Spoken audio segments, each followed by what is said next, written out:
You're listening to Cinema Rex. It's an Iranian film podcast, episode 72, Soheil Beiraghi's Bidad, or Outcry. Durud bar shoma dustan aziz. This is the Cinema Rex podcast where we do all things Iranian film, television, music, acting, writing, supporting cast, crew, singing, tattoos, baldness. I'm Kaveh Mohebi. And I'm Farhan Moradi. Have you seen these trending videos of this guy? He's speaking of singing and baldness. It's this guy in Iran, and he composes ballads on his guitar, and he sings them for his buddy who's super bald. No, I have not seen that. I want to cut it into the podcast because I find it weirdly fitting for today's episode. Because one of the characters has a shaved head? Yeah. رو کله قشنگت یه دونه مو نداری انگار دلت نمیخواد نمیری مو بکاری وقتی میری تو آفتاب کلت میشه برونزه خدا رو خوش نمیاد پوست سرت بسوزه یه روز مگه تو مو نداشتی توی اون موها جل میذاشتی نزن دیگه شونه به کلت عزیزم تا ستاسی. It's very funny. It's funny for two reasons that really make the video. One is how much hair the actual other guy has. Yeah. The guy singing. Like has luscious locks. Yeah. The other thing that's very funny is just the guy's reaction. Just yeah. Saying that, like he's heard this song 1,000 times. And you can see him slightly swaying side to side, really subtly. Yeah. Anyway, shout out to Mohammad Reza Ra, I guess. Mohammad Reza Ra is his Instagram handle. Pretty good. We often a few times people have asked how we pick the movies, and we don't plan ahead. And today's episode is a really good example of that because my friend Mohammad Reza Etizal Kiravani, shout out MREK. Not the guy in the video that we watched. But someone who's just as bald. He's just as bald as the other guy. Yeah. Reza reached out to me and was like, "Have you seen this?" And he sent me a link to an article about this film days ago. And I was like, "Hey, you know what? This is sort of relevant and interesting." Basically, well, we can get into it, but essentially the filmmaker made this film without any of the restrictions and guidelines that are imposed on filmmakers from the Islamic regime, and has released this film online for free on YouTube in pretty excellent quality for a film you could watch with subtitles. First and foremost, unless you're in some countries in Europe, then it's on HBO Max. Oh, is it? Yeah. If you want, you can watch this film for free. I guess it's it's on the filmmaker's official YouTube channel. Mm-hmm. So he's, why not watch the film? Anyways, so with that, I'll jump into plot summary. The story centers on Seti, a young female vocalist who refuses to accept prohibitions on women's public performances. She yearns for her voice to be heard, but in Iran, it is against the law for women to perform in public. And so the young girl decides to engage in her own personal protest. She takes to the streets, singing publicly, the alleyways becoming her stage, with random passerbyers becoming her enthusiastic audience. Becoming a prominent figure after videos of her street performance circulate on social media. Her star rises.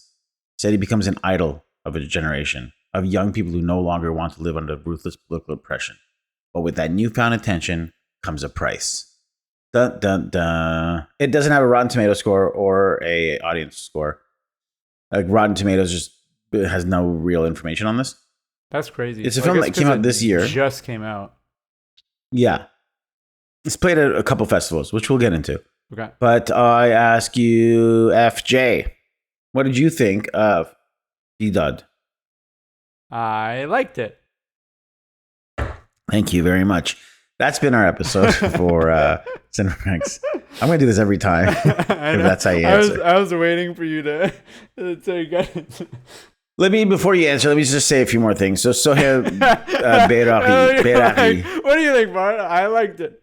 All right, great. Now I'm going to talk about a few more things that I need to say about the movie. Soheil Beiraghi. I don't know. Like, there's a lot of, before we talk about the actual film, I think the story about like releasing this film is way more interesting and relevant and contemporary than the film itself. Yeah. Although the film is very contemporary. My biggest thought before we talk about the context of the film is this is actually one of the most overtly critical films of this oppressive regime of any Iranian film I've seen. Really?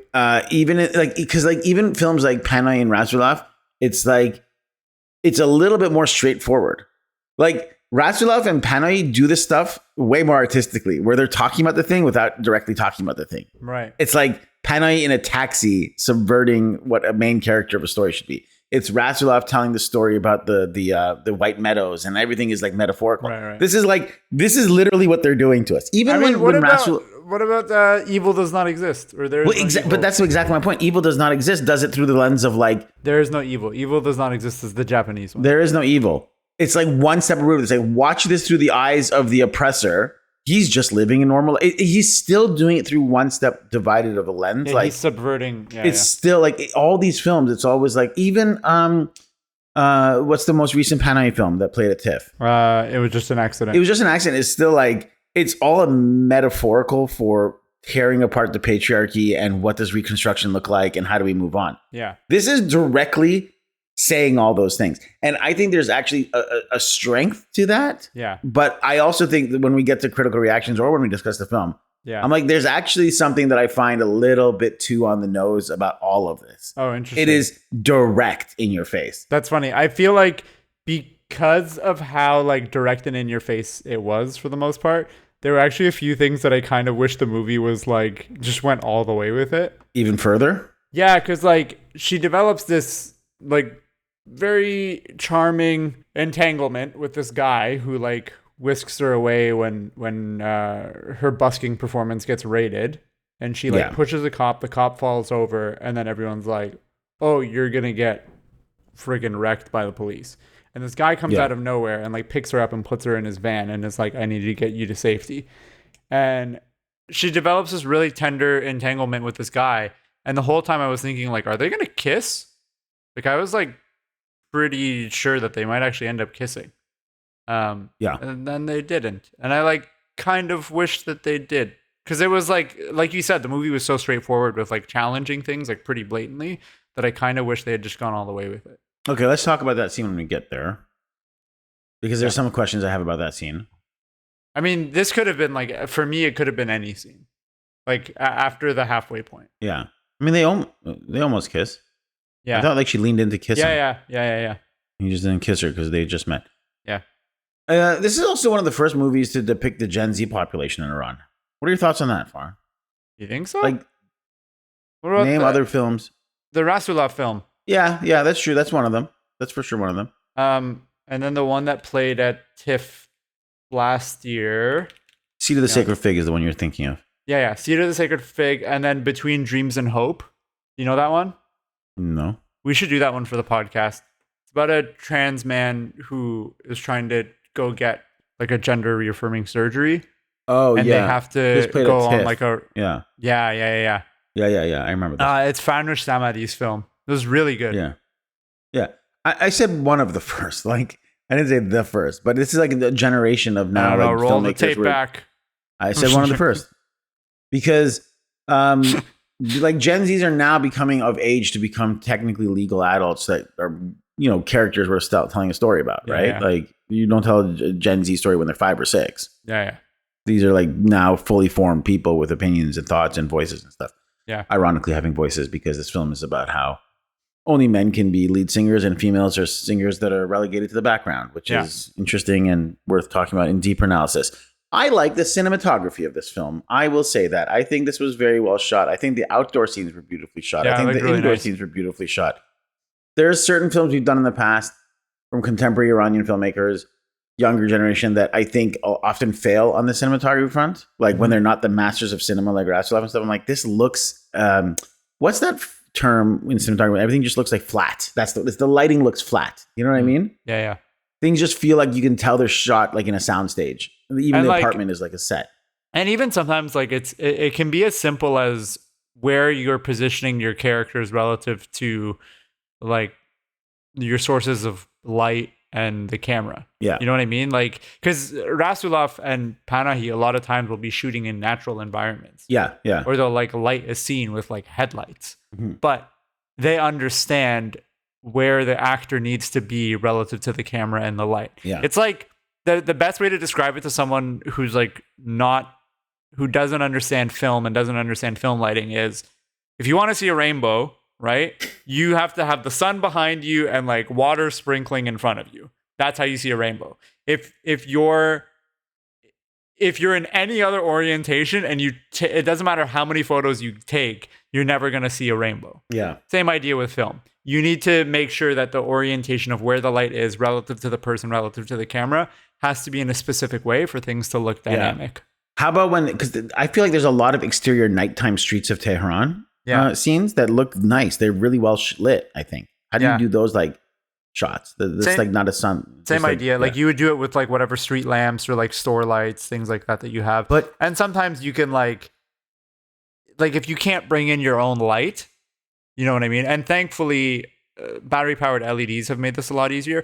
But if you can't bring in your own light, one thing you can do is you can literally just like hold up a sheet, like a white sheet. Yeah. And you can get it to like add a bit of fill light or make shadows look not as dark. Yeah. For example.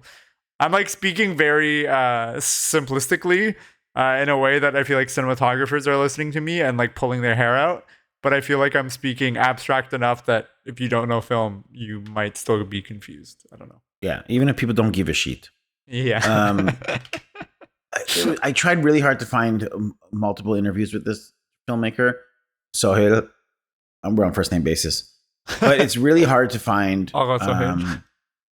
There's short interviews, and it's not a lot of talk about like behind the scenes stuff because it seems like it was shot like there was a crew, in public places on the streets. This doesn't seem like handheld, sort of like Panay Taxi style, but I don't know how they got away with this stuff because they clearly would not have passed. The script would not have passed permits. Yeah. So there's a lot of like confusion as to how. It's just not confusion. I mean, maybe I didn't do my research enough, or I couldn't find the information needed. Maybe it's not out yet. Like the information is not out there yet. Again, this one was very recent, but it is an interesting like feat to do. Like if you go to Soheil Beiraghi's Instagram, his like story is just like him reposting people posting about it, and it's like he posted this like a screenshot of his metrics on his account, and he suddenly has like 16.1 million views in the last 30 days on his account. Oh, cool. Which he didn't have before. Great. And then like check this out. 21 hours ago, he posted a screenshot of his film on YouTube. Yeah. And it got uploaded 4 days ago. So he posted a screenshot of it. Yeah. It had 500,000 views 20 hours ago. Okay. Yeah. Then he posts again 6 hours ago, and it has 666,000 views. Okay, that's great. Do you know how many views it has now? 667,000. That was 4 hours ago. Now it's up to 726,000 views. Great. And after our podcast comes out, 4 more views. Yeah, exactly. It's probably going to cross 1 million by the time our podcast drops. The film has a striking visual start with her pulling her mother across the living room, which actually gave me worries about one of my scripts. A whole subplot with Seti and her mother, who's an alcoholic. There's a whole entire subplot with Seti's mother, who is an alcoholic. Mm-hmm. And I really like that dynamic. It's one of the areas I wish the film had invested more time in. Interesting. Okay. Because there are some lines of dialogue that suggest the mother was actually at one point on the rise of being a famous singer herself. Do you believe that, or do you think she was just being like an insecure alcoholic mom? Well, I think she had talent. Yeah. Like, I don't know if she was a famous celebrity, but I think she had dreams of becoming a singer. And like, I don't know how, it's unclear how far she had gotten. Well, and she talks about how like music is so ingrained in Seti because from when she was a baby, she would sing in her ear every day. Yeah. And she's supportive of her daughter, but she also kind of like pins all of her hopes on her. Yeah. It's a really interesting dynamic that is not explored enough. Like even the fact that we're both unsure about the degree, I think that would have been an interesting thing to dissect further. Yeah. Their relationship is really heartbreaking because you can tell that this mother like clearly loves her daughter. Yeah. And will do anything for her daughter. Like she puts herself through a lot for her daughter. Yeah. but she's unfortunately suffering from an illness. Like she's suffering from alcoholism, right? And there's a valid argument to be made that, you know, the society around them and the pressures of the government push people into alcoholism in Iran or into drug abuse and substance abuse. And I feel like that's like pretty heavily implied. Yeah. And Seti obviously is upset with her mom because she's like, you're failing as a mom. Like why are you not here to defend me? Why are you not here for me? Why are you not encouraging me? All this stuff. But every time we see the mom not be there for her daughter, it's not because of malicious intent. It's because the mom is drunk or she's passed out. But every time the mom's sober, she is like such a fierce defender of her daughter. Did you know that this actress that plays the mom, she received a Canadian Screen Award nomination?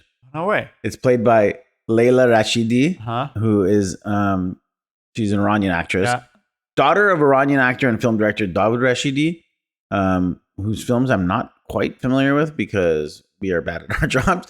But I think Layla Rashidi's been in like countless films. You know, she was in that film Ava. That was the 2017 Iranian film that played at TIFF. She got a CSA nomination for her film Summer with Hope, which I also have not seen. But anyways, interesting that we could talk. I want to expand on the mother a little bit later, but yeah, it's there's also a really cool thing about the Seti having a caterpillar friend. Yeah, I really like that. It was actually such a like she kisses sweet it constantly. Yeah, she like, and it was like, oh, this really feels like a Disney princess moment where she has a cat. Like she walked throughout the house with a caterpillar on her shoulder playing a ukulele. I'm like, this is so like Snow White or Mulan. Like and when she like plays the viral videos of her like singing and the like caterpillar doesn't. She's like, come on, no reaction. Like at least give me a little wiggle or something. Do you find it weird that because when she goes into jail, she comes out and the caterpillar is like wrapped up in its cocoon, right? Mm-hmm. Do you find it weird that we never see the butterfly emerge, or we never see like a shot of a butterfly? Yeah, I felt like that was an interesting choice. It just kind of, after it goes into the cocoon, it's never returned again. The closest we see is when the movie ends, it cuts to a shot of a woman with no hijab drawn on the prison wall, and she has butterfly wings. Well, it's drawn all over the city. The first one we see is the one in the prison. Yeah. And she's got butterfly wings. Yeah, butterfly wings. Yeah. I mean, yeah, that's kind of... And the guy even tells her too, he's like, how are you going to get out of here? Are you going to sprout wings and fly away?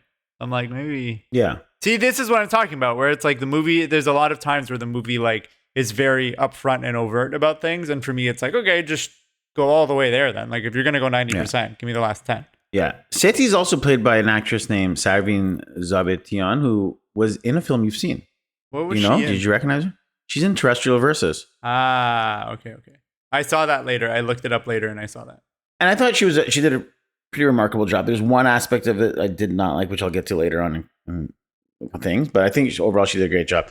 I think the movie is also being review bombed right now, FYI. By IRGC idiots? Probably.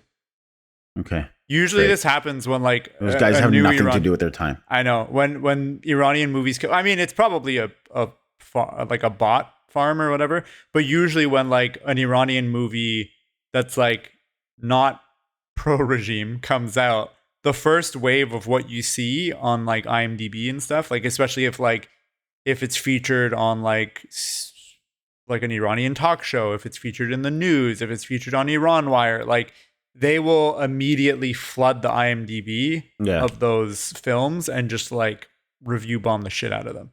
And they are sophisticated enough where they'll like do it, like review enough movies where they don't get flagged as like fake reviews. Mm-hmm.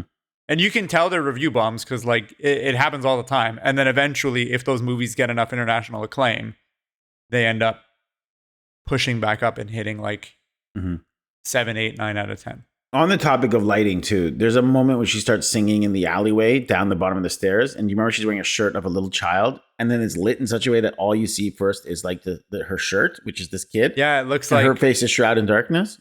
Yeah, I actually thought that it looked like she was in prison. Oh, in the alleyway? Yeah, because in the one shot, she's her shirt is like striped black and white. So it almost looks like a prison prison attire. Yeah. You know what I mean? Yeah. And then so she starts singing in the alley. She starts busking in the streets, and there's a scene where the police come and break up her public ukulele singing. She pushes the police officer back. And I was just like, that's also a version of like Iranian women we haven't seen depicted so much. Again, this generation of like young women who are fighting back. They stand up for themselves in ways that you hadn't seen so much. I love seeing how the men come to her defense. Once she pushes the police officer and the police pushes her back, a bunch of like young men come and flood. Yeah, I like that. That's when she runs out and meets like the love interest guy. It's cool. This feels like such a contemporary Iranian movie. Like these are like things that like ripped out of the pages of what we're seeing on social media right now. Yeah. These are the cool things about it. Okay, so let's talk about the love interest storyline. It's my favorite stuff about the movie. Yeah, everything between Seti and the guy. It's the strength. It's the strongest aspects.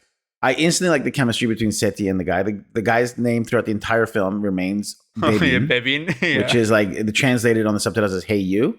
Yeah, but it's kind of like, look at this guy. Yeah, yeah. Because like in Farsi, when you'd be like, "Baby," and I want to like tell you, like you just kind of it's a way. It's a connector between like, thoughts hey, of a sentence, right? It's like, so listen. Yeah, so listen, exactly. He saves her from this busking moment. When you say he saves her from this busking moment, it makes it sound like he's like preventing her from busking. No, the busking scene that I previously mentioned. Yeah. The police come and raid the bus, break it up. Yeah. He's not like, no, don't busk. There's a shot that's in the YouTube poster of this, like the screenshot, where he's wearing a LeBron James jersey, basketball jersey, half on, shirtless essentially, and she's kind of standing behind him, and he's cutting up cheese to have with wine. It's so cool. Like this scene is so cool. Just the two of them, very casual. This is a film that could have come out of anything in Hollywood. Like this is an American scene. She's flirting with him. She's touching his tattoos. There's like physical, the physicality between them is like flirtatious, kind of sexy. Yeah. She's like, he cuts a piece of cheese and like feeds it to her mouth. And I'm like, this is like the beginnings of Iranian films taking the step into modern society. Yeah. Like we're like this guy. Like a lot has to be said about the filmmaker to be completely fearless in making this film. And the actors, to be honest. Yeah. Oh yeah, absolutely. Everyone involved. Yeah. The gaffer, for Christ's sake. They'll make an example out of him or her. The boom op, they're like, why did you not use the microphone to separate the two? Yeah. Like spearing them with it. Like, hey. Okay, here's the question I was going to ask you. Did they sleep together in this scene? Is that implied? I mean, they sleep beside each other. They definitely sleep but before next to each other. Because when they're eating cheese and drinking wine, then it cuts to her changing in a room, if you remember. Yeah. She like changes into his clothes. And he's out watering the plants. And I was like, have we cut away from they hooked up in this scene? I had the same thought. I was like, huh? Yeah. It's the editing would imply it, but it's never mentioned, right? Yeah. So unclear, but okay. I think they did. That's because you're a pervert. Yeah, exactly. I know my kind when I see them. And then, of course, she gets home. Her mother's drunk again. And because her mother's too drunk, she's unable to help her when the morality police show up at her door and arrest Seti and they take her. She's blackout drunk. She's passed out. And, we're not going to go beat for beat for the entire film, but she's arrested. And then she's after a few days or whatever is released, but she's on bail. And the film kind of goes down to like the psychological toll that these monsters take on the younger generation who are just trying to live their lives. There are moments. These are the moments I feel. I think again, like here's the compliments. I think the performances are great, save for a few moments. Oh, interesting. I think the cinematography is great. I think the direction is good. I think the chemistry between those two are really good. The love interest. I think she's the writing. Also so charming. He's very charming. The actor. They both are. Like her, like Seti and Baby are both. Yeah, that's so chemistry. That's like Amir Jadidi plays Bebin. Yeah. Who looks, his IMDb photo looks completely different because he doesn't have a shaved head in his IMDb. And he has got a beard. It's like, whoa, so we can't sing him that song. No. But here's the thing. I want to say this. I think the writing lacks a little bit of subtlety that I think would have strengthened the film. And maybe to the film's credit, if this is going to be a middle finger thrust in the IRGC, it's okay that they're just outwardly saying it. But I think some of the most heightened dramatic moments are overwritten to the point where, in my personal opinion, it draws away from what is being said. Right. For example, when she's arrested and she's forced to face the wall, you remember when the interrogator's talking to her? Yep. If you contrast that with the way Rasulov would do the scene or Panay would do the scene, this woman is like standing up against him and she's just like, you guys can't get away with this. Everybody's against you. Everybody's on my side, this and this and this. And I'm like, great. It's great that these sentiments are being said to them. The scene feels like a director's first protest film. You know what I mean? But see, that's why I kind of feel like if you're going to go that like overt with things and that like not overt, but if you're going to be that literal with things, like just go all the way with it. Well, yeah, but like I would go all the way with it to extremity. Sure. Yeah. That's what I'm saying. Yeah. Like if you're not going to do it the Panahi way or the Rasulov way, like go all in. And I feel like it's like 90% of the way there for me. Well, here's my, okay, let me hear your thoughts on this. My other example of this is when there's a big fight between the mother and daughter after she's released from the film because it's implied that the mother did some personal favors for one of the guards to get her daughter out, right? Yeah. That fight is so melodramatic and over the top with its argument that everyone's just expressing the feeling that they feel and yelling it at each other. Right, yeah. And my personal taste about writing is like subtlety is king. You know, less is more. And she breaks down the screams like, I still smell him on me. It's like, I can't get over this. Why won't you forget? And then when the mother breaks down screaming and crying, it's like every personal emotional thought that's going through her head is like screamed. I think that dives into a melodrama that takes away from the dramatic moments. Oh, interesting. I can't help but imagine how often these scenes in a Rasulov film play out in silence or a Farhadi film. Yeah. And they don't all have to always be the same. This is his stylistic choice. That's fine. My personal taste is like, I think the silence between people warring with each other speaks so much more than everybody just expressing every line of dialogue that they feel. Yeah. And that's kind of where the moments of the film loses me.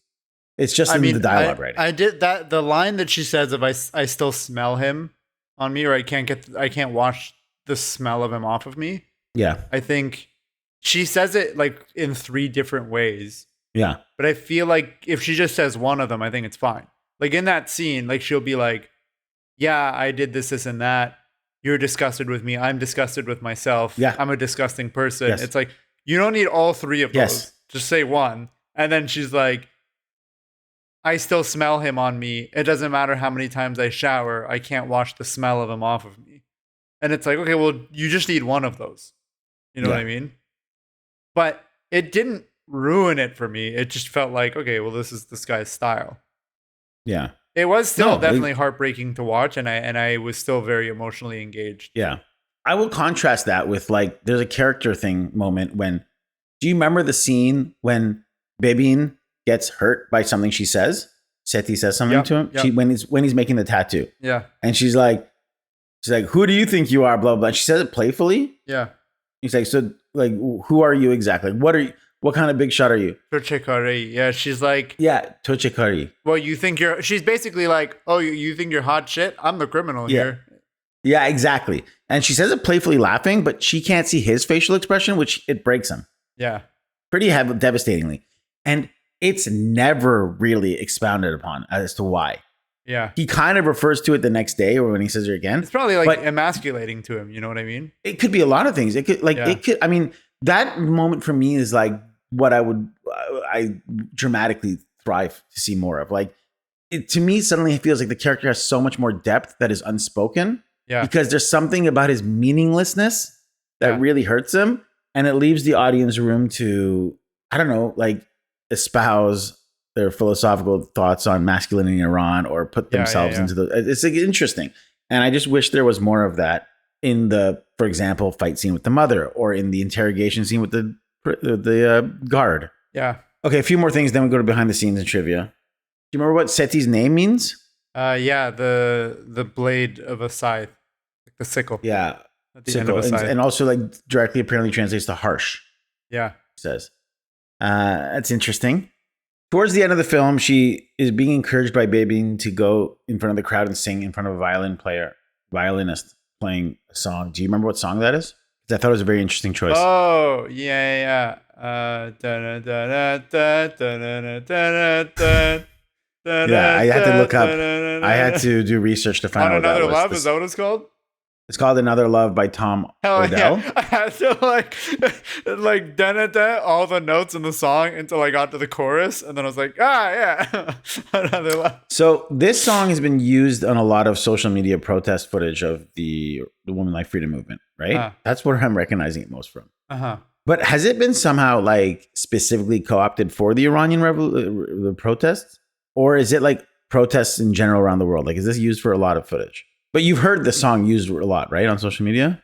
Yeah. If you haven't, that's okay. I think I have. I just I've heard the song in so many different contexts that I don't think I've really clued into it being used more often for one case than others. See. If that makes sense. I've seen it for a lot of the protests for this women like freedom movement stuff on social media. So that's just an interesting choice that's the song that he's being asked to sing. She's being asked to sing along to. Again, a little on the nose, but that's fine. Again, that's totally fine. It's like as if they were gonna if they were gonna do Beiraghi for the final song. I mean, the it song fits, I guess. Yeah. Anyways, my final thought on this section is despite it all, I couldn't help feel but moved by the end when she's singing. Mm-hmm. The movie's quite effective for me, so it works in a lot of ways. That's my thoughts. Yeah. What are me too. your thoughts on it? Great. The only other things that I'll add is the main girl, Seti, the actor who plays Seti, Sarvin Zabetian. Mm-hmm. She reminds me a lot of Carrie Fisher, like a young Carrie Fisher. Oh yeah, okay, I could see that. I see especially because if you watch interviews of Carrie Fisher, especially when she was younger, she is very sarcastic and funny and flirty, but also sweet and charming. She also has similar face shape to her. She reminded me a lot of Carrie Fisher. Yeah, I can see that. I normally complain about subtitles in movies. I actually really liked the subtitles in this because I feel like they weren't always literal, but they were very good at translating the general gist of things. Especially because Seti and Bebin are speaking to each other normally, with a lot of slang. Yeah, very informally, modern slang. Yeah. And the subtitles use a lot of modern slang in their translations as well. Yeah. The way that they spoke too kind of reminded me of some of my cousins, which was it felt very familiar to me. So when we're watching those scenes of the two of them hanging out, it felt like I was chilling with them. Do you know what I mean? Yeah. Yeah. Their dialogue felt very real to me, which contrasts directly against, I think, some of the more hyperbolic stuff in other scenes. Mm-hmm.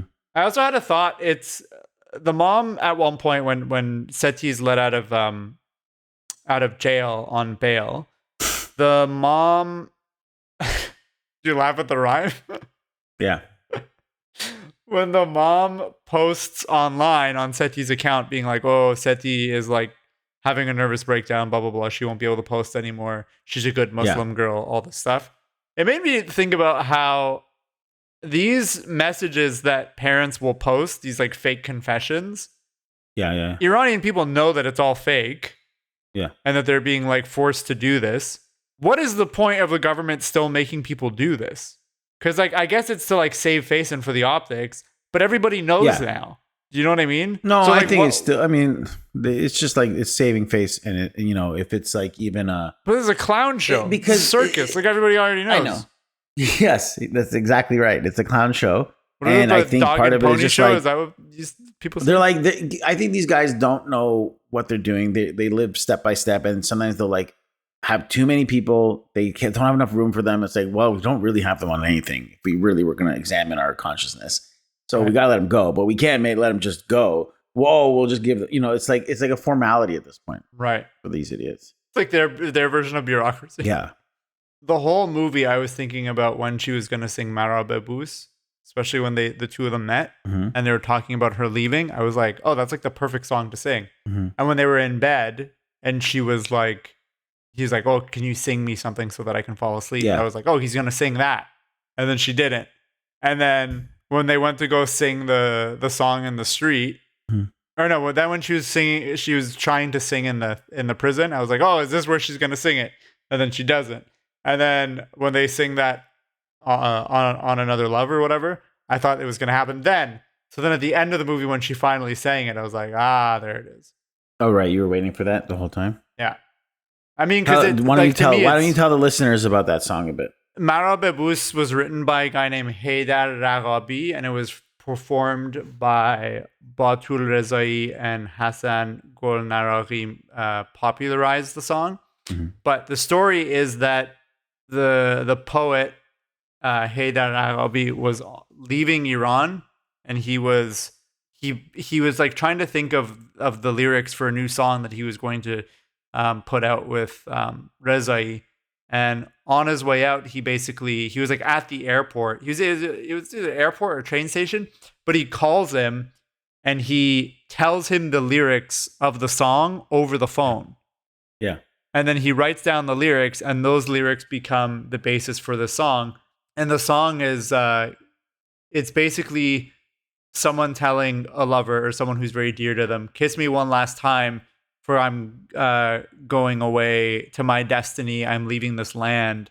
And he's like, may God keep you safe, yada, yada, yada. It's a very beautiful poem. Well, that's it behind the scenes in trivia. Shall we continue with more BTS in trivia? Sure.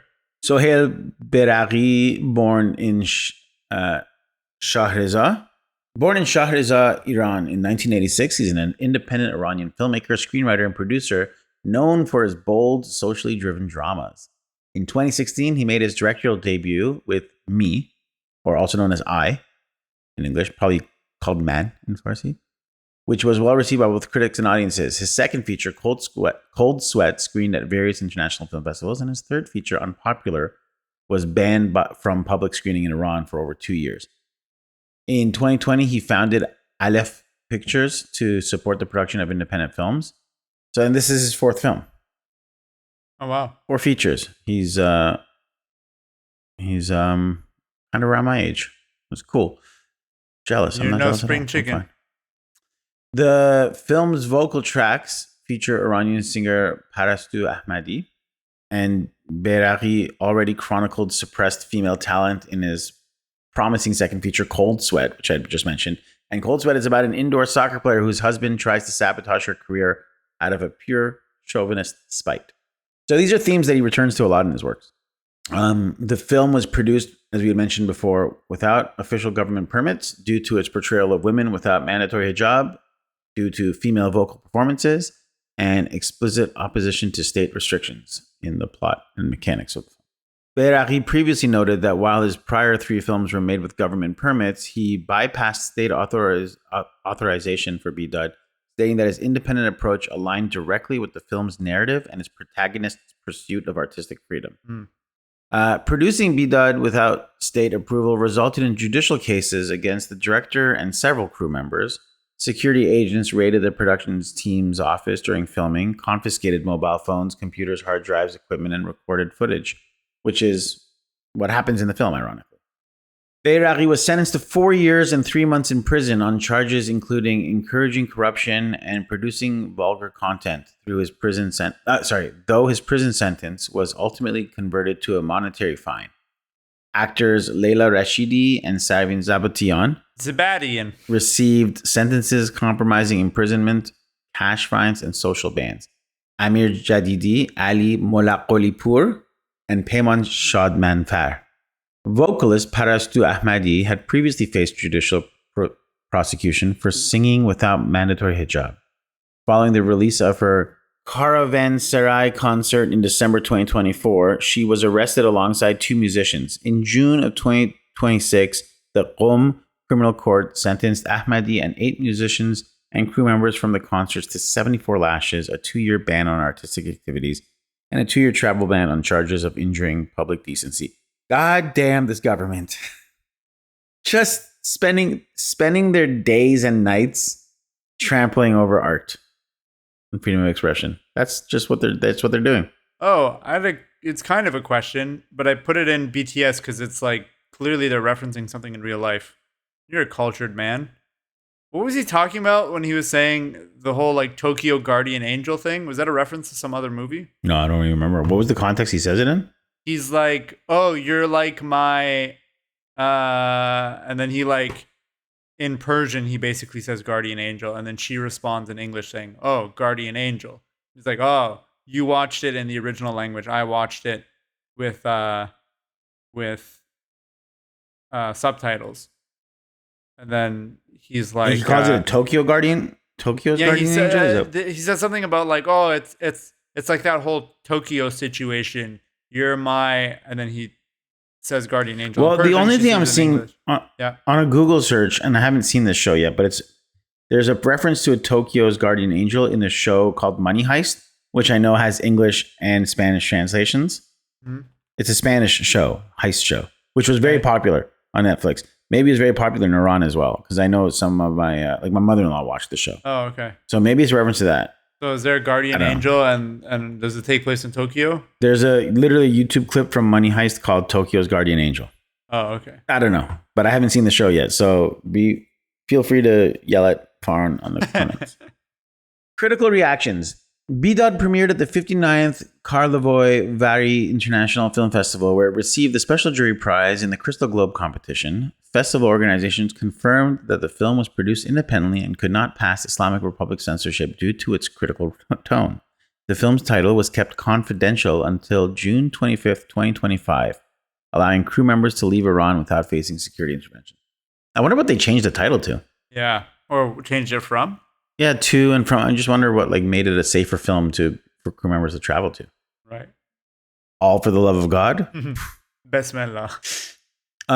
Peter de Bruges for Variety article said, whereas Hollywood has told and retold A Star is Born so many times as to make trite its plot of a preternaturally gifted young female singer whose career is simultaneously encouraged and complicated by an alcoholic has-been, Iranian director Soheil Beiraghi's bold, risky, and occasional clunky Bidad depicts how radically different that trajectory might be in the filmmaker's home country. He gave it a favorable review. Sick. Deeper analysis. Farn, go ahead with deeper analysis. Yeah, I kind of mentioned this before. The first time we see her singing in the tunnel, the way that she's dressed, she looks like a prisoner. Like she's wearing like a striped black and white shirt. The way that the light is like hitting her, it almost looks like she's at the bottom of a cell, looking up at like the light peering in. Yeah. And looming yeah. over her outside is an elderly man who's like this like old Iranian man with a beard wearing like suit like collared shirt and all that. Like it very much, I think, is a visual representation of the situation that she's in. I have two small things. And by small, I mean truly mind-bending, amazing philosophical analysis. So obviously there's like a Persian expression. Iranians all know it. To non-Iranian listeners, Dad to Bidad. And it evokes shouting and protesting and raising an uproar, which is essentially what this film's English translation is. It's like the film's title is Outcry. Or crying out. Outcry. But my mom was in the room when I was watching this film and I was telling her about it. And she's like, but Dad also means justice. And I was like, oh, right. She's like, Dad means justice and fairness. So Bidad literally would translate to without justice or injustice. Oh.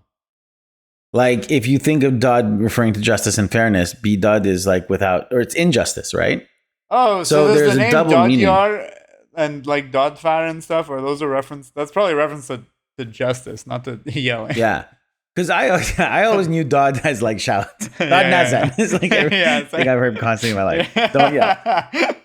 But it does actually mean justice. So like Bidad, something to think about. There's a double meaning there with the title of the injustices she experiences and the voice she raises against it. Right? I'm into it. The stammer that she develops. Yeah. The stammer that she develops in prison, I think, is a good reflection of like they try to take your voice away. Like they do what they can to you. That like even when they let you go, they take this thing from you. And Bebin tells her, he's like, you are your voice. Your voice is you.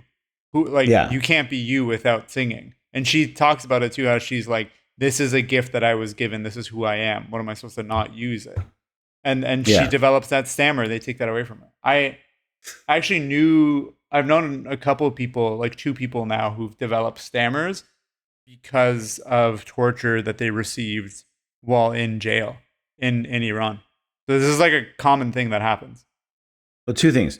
First of all, you keep saying stammering like you're speaking the Queen's English. What do you It's mean? like a very British term. It's stutter. It's the same thing. I know, but like you're just. It's like we're in an elevator and you just keep calling it the lift. Or if we're in the washroom, you What keep do you calling it the loo. mean? Everybody, like, you could call it both. It's called stutter in North America. It's stammer both. in Britain. What do you British. mean? All right. I'm looking this up. It is both, but if you just kept saying like, and then she went to the loo, and then she came back out of the loo. I and think washed you her- made I'm this. like, why are you This is not saying just a loo? British That's thing. Very British. No, Yes, it no. is. Anyone who agrees with me can DM Kava in his on his Instagram at Mohebigram and tell him he's wrong. AI overview. Yes, stammer is the standard British English term for what is called a stutter in North American English. Ask it if it's In also North American, called. both words mean the exact same thing and describe the same speech thing. If you're using AI, Stammering, to try to commonly used in make the your argument. UK, Ireland, and India. Stuttering, commonly used in the US, Canada, and Australia. Anyways, Yeah, stammer is used and understood in North America, but stutter is still. I more understood common. you and you used it. So I'm not disputing that. Uh-huh. But what I also said was true. You literally used it in this country. So that officially makes it true.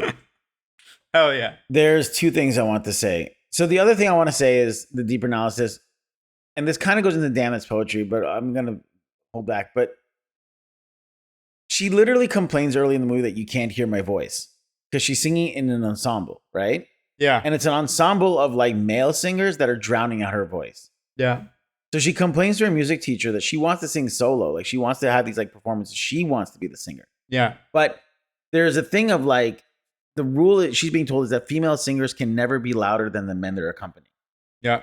which is very funny rule, which is a very funny, ironic rule that the Islamic government has, which Yeah. is like its own metaphor for the corruption that they, Yeah. the injustices they put on women. Yeah. But the fact that she's like saying you can't hear my voice and someone whose voice wants to be heard, that is literally the deeper analysis thing of like the Yeah. injustices happening. Yeah. So that's the other deeper. I have a question to ask you though. This is a clever question corner. Sing the song. Farhan. So, what do you think Bebin's real name is? Because she asks him and she never tells her. He goes, "Don't worry about my name. My name is ridiculous. I don't like it. It's a bad name." I have a theory that I'll posit to you. Do you think his name is Mohammed? Well, I that's the most Islamic possible name, I think, possibly, or it is just a very Islamic name, another Islamic name. It could be Muhammad because I feel like you could see this character, and again, this is why it's so interesting that he's so interestingly written. There's so much like scaled back from him that it makes me want to See, this is why for me it's like just go all the way. Like if you're going to be this direct with certain things in the movie, just go all the way. But so here's the thing: I can see this guy who like has tattoos, who wears a Yeah. LeBron James shirt, is growing his own weed in his house. Could have come from like a very Islamic family, and is Yeah. like literally. This is how he pushing lashes back out. against it. Yeah. Yeah. And the fact that we never learn his name, that's my theory, is that he's got a very Islamic name and he hates it. What are your thoughts? Yeah, I could see that. Or it's Because we never learn his name maybe at all. he has a girl's name. It's Sally. it's I like- don't want to talk about it. Or it's like not only is it a girl's name, but it's like a ridiculous girl's name in English. And he's like, he knows enough English that he's like his name's Jenica. Pupak or something. Oh, that name. Oh, boy. Okay, cool. Let's go to best scene. My favorite scenes are anything that happens between the two of them. I really love the scene when they're sitting in the van smoking pot and looking over the city. Mhm. Probably my favorite scene. And the That's good. dialogue there is really nice. What's your favorite? It's funny, my like number 2 spot is tied between like every scene of the two of them together. But my number 1 spot is when she's alone singing in the tunnel the first time. Yeah. I think just the like Great. visual metaphor of it too is really nice. Yeah. And that's like before she fully goes viral and stuff too, right? So Yeah. I liked it. Damn, That's Poetry. I actually wrote, this is the fastest Damn, That's Poetry that's appeared in a movie. Okay. And it's literally the teacher saying to her, all I know is a woman's voice can't be louder than a man. من فقط میدونم که صدای زن باید زیر صدای مرد باشه. Like when she's referring to the rule. And you agree with that sentiment. That's why it's your damn that's poetry. Yeah, I agree. As long as a woman is not great. No, I don't believe in that. But that's, I think I'm like, oh, that's interesting. That is literally like the problem in Iran, Yeah. condensed into a messed up rule. It's just funny. Again, like I'm saying, it's so damn metaphorical for the stranglehold on women. Yeah. There's a scene where Seti and Bebin are having a conversation outside what I thought was the embassy. And he's trying to encourage her to go in and try to start the proceedings to get refugee status. Yeah. And he's like, don't get me wrong, I'd love if you stayed. He's like, but like, I'll even carry your bags for you. And then he says, if you can get out, it's like I got out. تو بتونی انگار من تونستم. یعنی این حالم باهات. با من بی من به هر حال باید بری اینجا بمونی زمینگیر میشی. Yeah, yes. That's exactly. I had one of those too. This is beautiful. Well, I wrote a little extend. I wrote, and if you go alone, it's okay. I'm still here for you. If you make it, it's like I've made it. That's how I feel about you. With or without me, you have to go. You'd rot here. Yeah. That's a nice quote. Yeah. And then just a funny one. Can I throw a funny one in? Sure. When they're on the roof of the car, Yeah. and they're like lying under the blankets together, there's a comment of like what position they're gonna sleep, like how they're gonna lie down. He's like, well, with that soup, he refers to Osh. He's like, that soup that you gave me, if we're in an enclosed place together in a closed area, the atmosphere would be unbreathable. Our joy would be suffocated. You'll feel bad for me. And then she's like, why would I feel bad? He goes, well, it depends on which direction the wind comes in. Because if the wind comes in this way, I'll be trumpeting all night. And I'm going to feel really bad for you. Like, he's going to be farting all night and like the smell of farts. I just laughed at that part. Dutch oven the blanket. It's just funny because it's like, he's like worried about, he's going to Dutch oven her. Yeah. With his farts under the blankets. Cute. They were cute together. Best performance. Go for it, Far Dog. I went back and forth between the actress who plays Seti, Sarvin Zabetian, or the mom, Leili Rashidi. Oh my God, really? Yeah.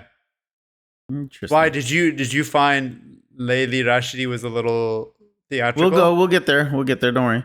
I did end up giving it to Sarvin Zabetian, who plays Seti. Okay. I gave it to Amir Jadidi, who played Bebin. Oh, yeah, he's great. He's so good. I loved his performance. Yeah, he was great. He also kind of like spoke with that same little high kind of drawl that like has the yeah, it was like a grounded version of what Behruz Vossoughi does. Vossoughi's, yeah. It's like yeah.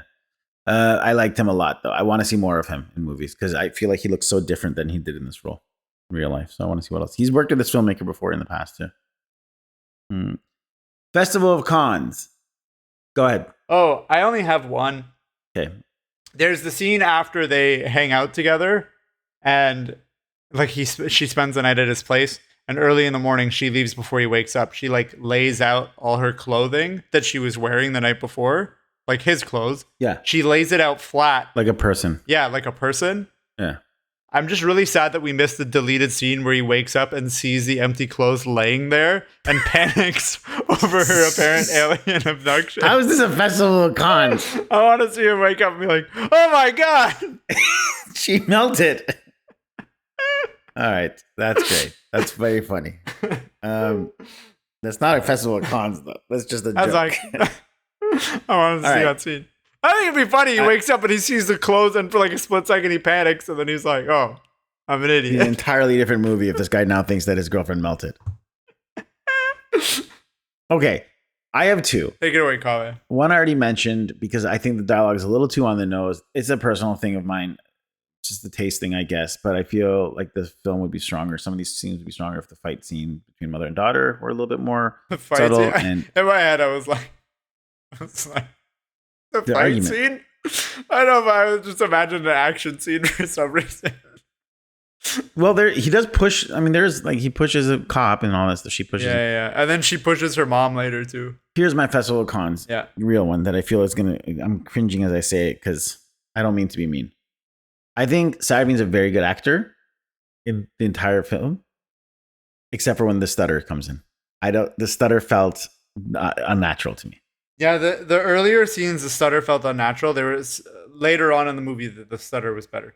And I will say the same about the mom at times playing drunk. Yeah. The mother is a good actor, except for when she's screaming at her when she's drunk. I think that's the way community theater performers play drunk. Yeah. And that's why I remember theatrical, specific.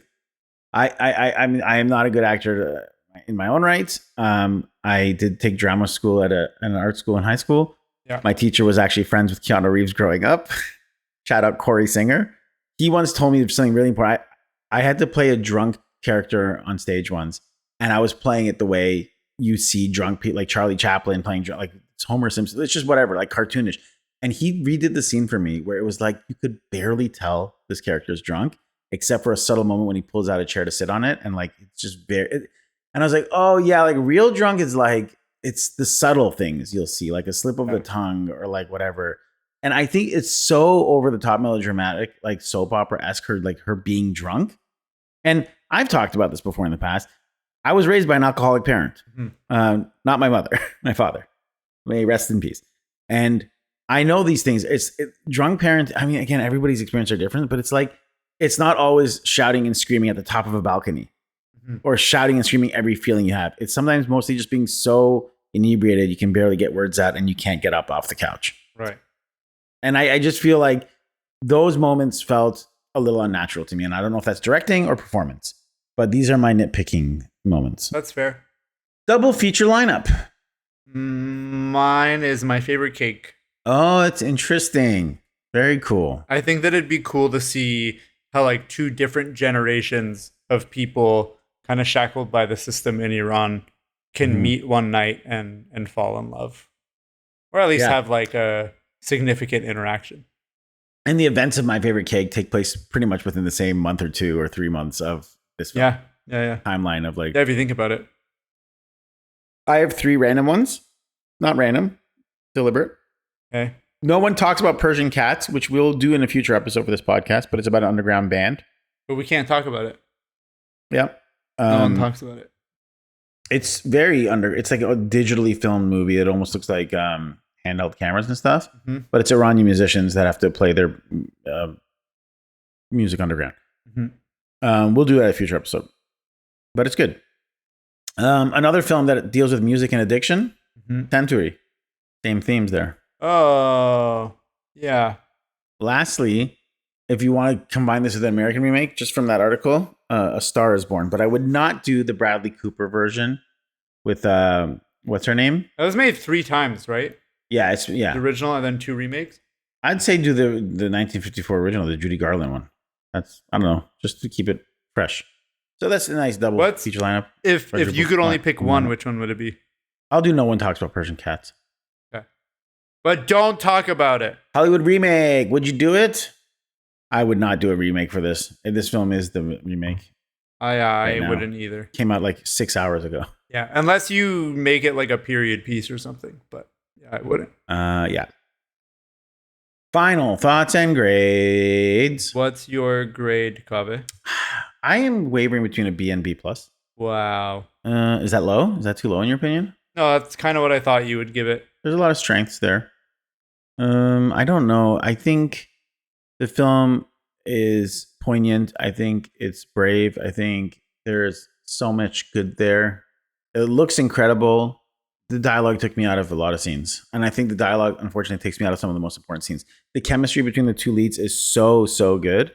Yeah. That it carries, like that will do it for me. Yeah. It's, B plus. So B plus? Okay. Yeah. I did really like it. I thought, like you said, there's a few scenes where maybe the writing and the performance was a little melodramatic, but it wasn't enough to ruin the movie for me. It was definitely enough for the movie to get an A++, obviously. But there was, I think, especially the relationships between her and Bebin was so charming, and every scene that they had together, I was just like falling more and more in love with the 2 characters. And even seeing the relationship with her and her mom when her mom is sober, contrasted against when the mom is drunk. And I like that it shows that like she's a completely different person when she's drunk and when she's sober, and that she very clearly loves her daughter. There was enough heart in the movie to really win me over. And yeah, like you said, the cinematography was excellent. The music was phenomenal. Like, I want a soundtrack of this movie. Yeah. I would listen to it all the time. Yeah. Beautiful singing. Yeah. Throughout the film. Yeah. Incredible voice. So yeah, overall, I would give the movie A-, which means that our Cinemarect show average for Bidad is an A-. In Bidad, director Soheil Beiraghi offers a vivid and unflinching portrait of contemporary Iran through the magnetic presence of Sarvin Zabetian. More overtly critical of the regime than much of Iranian cinema in the past, and more conventional in storytelling and direct than the recent works of filmmakers like Panahi and Rasulov, this film unfolds as a straightforward story of artistic expression, with a surprisingly bad boy romance running alongside it. The writing can be scrappy, the dialogue occasionally declamatory, and some of the filmmaking clunky, but none of that diminishes the film's potency. Bidad literally means injustice, but its English title, Outcry, captures the film's true spirit, the sound of a generation refusing to remain silent. It is at once a tragedy, a declaration of hope, and a bracing reminder of what the women of Iran continue to face. Make no mistake, filmmakers like Soheil Beiraghi are extraordinarily brave artists, risking their freedom to tell the truth about their country. That courage and this fiercely angry, defiant film deserves to be celebrated. Farhan June, thank you for joining me on this podcast to talk about Bidad. Thank you, Kaveh, for having me on this podcast. It's a fun time. I hope one day we'll get to meet in person. You seem like a pretty cool guy. Thank you. One day we'll see each other's face. Yeah. Because we've been doing this with our cameras off all these years. Yeah. And thank you for all of our listeners for listening to this. And Thank you, everybody. If you haven't yet, check out the film. There's literally no cost associated to it, and it seems great quality on YouTube. Follow us on CinemaRex Podcast on Instagram. Like, follow, subscribe on all your podcast platforms. CinemaRex Podcast. And to everybody else, Teomi Didida. Bye. Music for Cinema Rex was written and performed by Soheil Sadinejad.